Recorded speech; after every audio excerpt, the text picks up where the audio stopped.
Good day, students. In today's session, we will learn about HTML forms. We can use forms to collect information from the people who visit our website.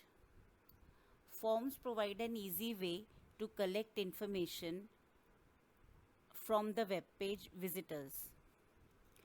Forms have three important parts: a form tag, form input elements, and a submit button.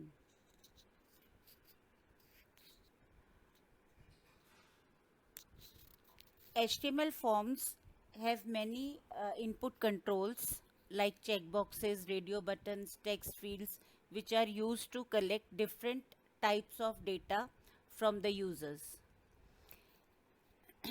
The forms are contained in form tags in HTML document.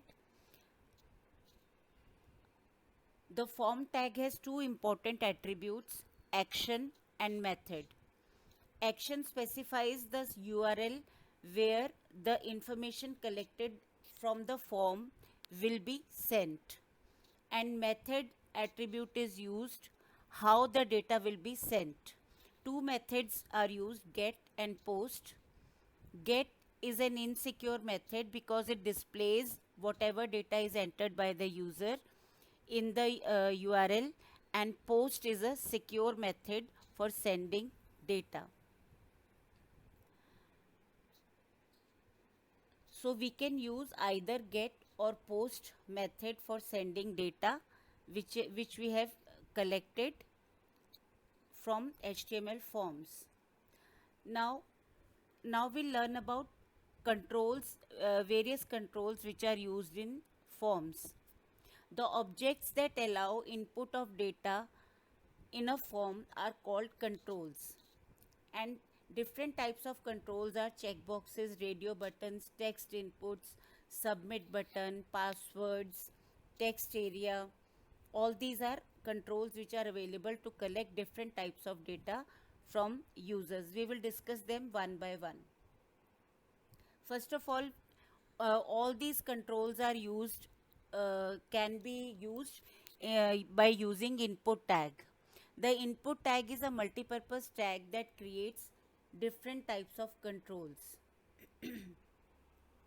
The type of input which we can get from the user depends upon the type of depends upon the type attribute of input tag.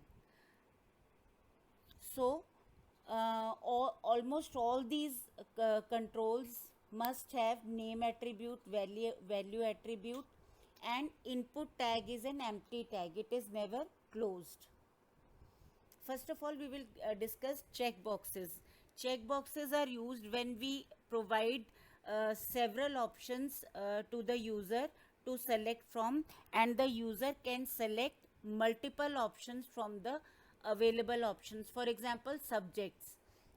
When we take admission in class 11th, there are a number of subjects available to us in all the streams: commerce, arts and science, and we can select from 7 or 8 options. We have to select 5 options. So in such cases we can use check boxes when we allow the user to select multiple options. Then we have radio button. Radio button is used when we allow the user to select only one option out of the given option. Like we want to know the gender of the user, and gender can be either male, female, or it can be others. So when we want the user to select, no user will and can select. In such case, the user cannot select more than one option when we use radio buttons. Then we have text boxes. Text boxes are used for collecting text type of data like name, address. All these things can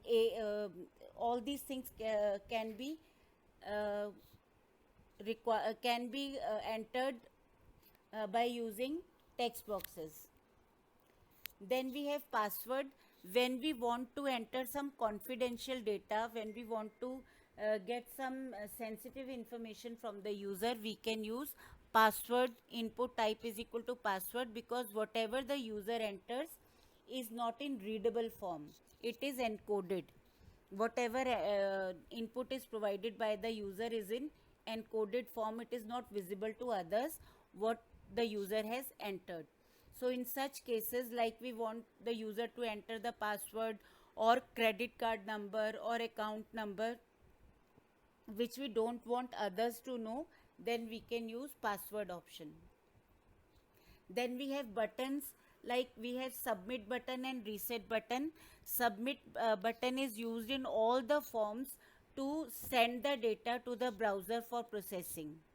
So, and reset button is used when you have entered something and you want to change the data, then you can reset the form button.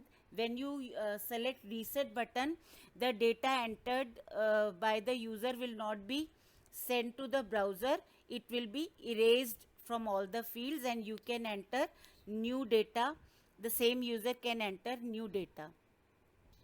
So these kinds of buttons can also be used inside the forms. Next we have text area. If we want the user to enter a large amount of text like comments, suggestions, introduction, or some descriptive kind of data, then text area can text area tag can be used. It's a separate tag, it is not used inside input tag, it is a separate tag, and its attributes are rows and columns, and we can also use wrap option to wrap the text inside the uh, text area box only, and we can specify its width and height using rows and columns attribute. Then we have suppose just like we have list box, we have several option drop down list. In font dialog box, when we click on the font style, one font is displayed by default, and when we click on the down arrow, there are several options. From those options we can select the uh, required option. So such kind of list boxes can be created using this select tag. It restricts the data entry. If we want the user to select out of given options only, then we can use this select tag. Then the user cannot enter anything from his on his own. He will have to select out of the given options only. So this was the theoretical part of forms. Now we will see how we can create forms practically inside HTML document. So this was the theoretical concepts of forms. Thank you.